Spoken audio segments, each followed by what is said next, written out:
everyone. Hey, Tom. Those who don't know me, my name's Tom.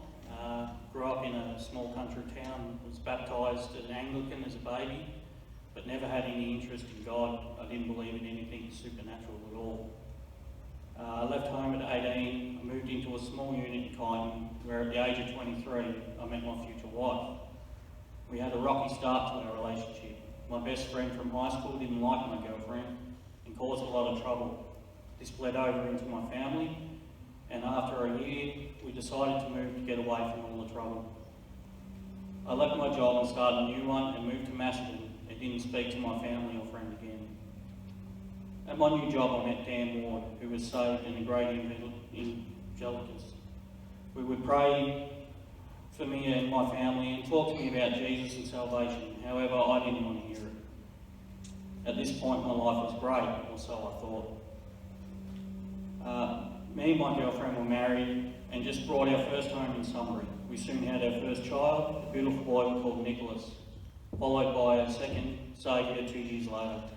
I then started my own roofing company business. She did the books and I did the roofs.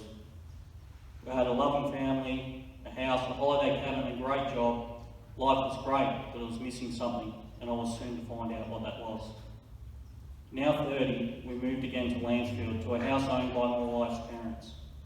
We rented that and we rented our house out. But while my wife started working at a school camp, things started to turn for the worst. About 6 months at Lancefield, my wife sent me a text ending our relationship and kicking me out of the house. I spent 2 weeks living on friends' couches and in a car. For one freezing night up Mount Macedon, I found myself praying to God, a God I didn't believe in. Little did I know He was listening. Soon after, I found out my wife was cheating on me with her boss from work. She came to me and apologised, told the truth and wanted to rekindle the marriage.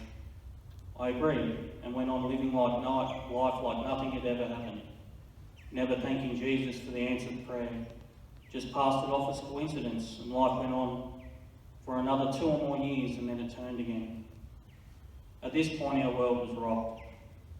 My wife's brother and good friend John just got his licence when he was 18 years old, when his car skidded off the road and hit a tree, and it ended his life. This sent shockwaves through the family and was the worst experience I've ever been in. Now 33, my boys were in school in kinder, and we had made friends with some other parents. One parent in particular who lived one street over from us. However, my wife was a little too friendly with the husband of this couple. And late one night, after being out for the day, she told me she no longer loves me and that we are over. I got no real explanation why, and I fell into a deep depression. I hated my life. I had lost my wife, my house, my family, my friends, my kids, my holiday cabin. I felt like everything was gone. I had no hope or reason to be alive.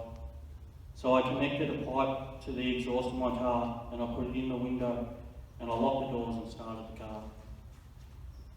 As I sat in the car, I remember being lightheaded. I turned to the passenger side and there sitting in the seat was John, my brother-in-law. He told me to stop what I was doing and pick at the kids. At this point, I unlocked the doors of my car and my neighbour ripped me out of the car. I was put on oxygen and taken to hospital. When I got out of hospital, I took the train home, and when I got there, the police were in my driveway. I let them in and I was arrested and served an intervention order stopping me from seeing the kids. I fought this in court but lost. I started to question things after that. What did I see in the car? I had no answers.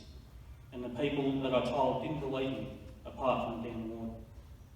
Dan invited me to church and I went. After the service, Pastor Paul and Dan prayed for me and I gave my life to the Lord. It wasn't smooth sailing after that though. The IVO ended and I started seeing my kids. For a while my ex-wife meets someone new.